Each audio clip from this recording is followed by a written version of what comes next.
जय श्री राम। आज हम बात करेंगे कुंडली में अगर गुरु और शुक्र की युति होती है तो अपना क्या प्रभाव देती है। देवताओं के गुरु बृहस्पति और दैत्यों के गुरु शुक्राचार्य, ये दोनों ही गुरु की श्रेणी में आते हैं।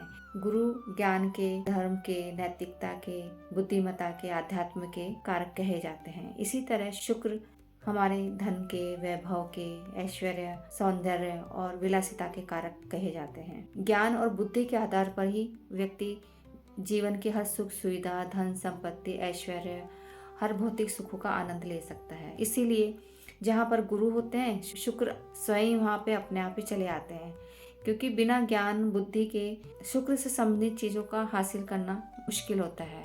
जिनके पास बुद्धि होती है, अपनी बुद्धिमत्ता के आधार पर, अपने ज्ञान के आधार पर बहुत कम समय में, बहुत कम परिश्रम से बहुत अच्छा धन अर्जन कर लेते हैं। वहीं पर ही कुछ लोग जिनमें बुद्धिमत्ता कम होती है, ज्ञान कम होता है, वहाँ पे उनको परिश्रम और मेहनत ज़्यादा करते हैं, धन का अर्जन भी कम हो पाता है। गुरु और शुक्र में बस यही विभिन्नता है। दोनों का सोचने का, कार्य करने का तरीका अलग होता है। जहाँ ज्ञान होता है, बुद्धि होती है, वहाँ पर सही और गलत का निर्णय लेने की क्षमता अच्छी होती है। बिना ज्ञान के ना तो सही निर्णय लिया जा सकता है, ना ही सही सोच होती है।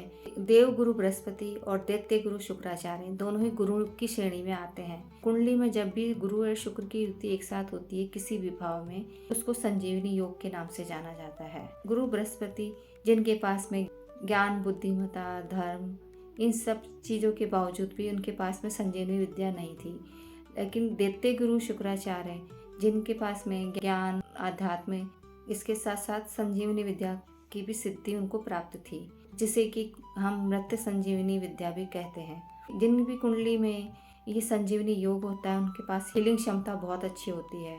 कोई भी व्यक्ति अगर शारीरिक और मानसिक रूप से अस्वस्थ होता है, उनकी अगर हील करें तो बहुत जल्दी हील हो जाते हैं। अगर उनके अपने हाथ से दवाई दें, पानी भी पिला देते हैं, तो वो भी दवा की तरह काम करता है।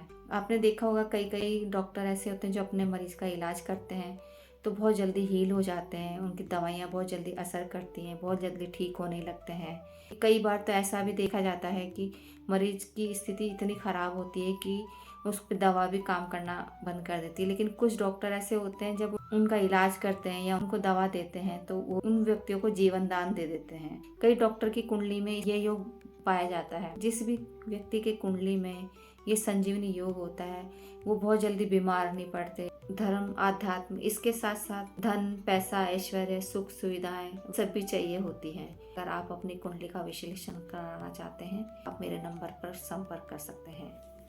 जय श्री राम।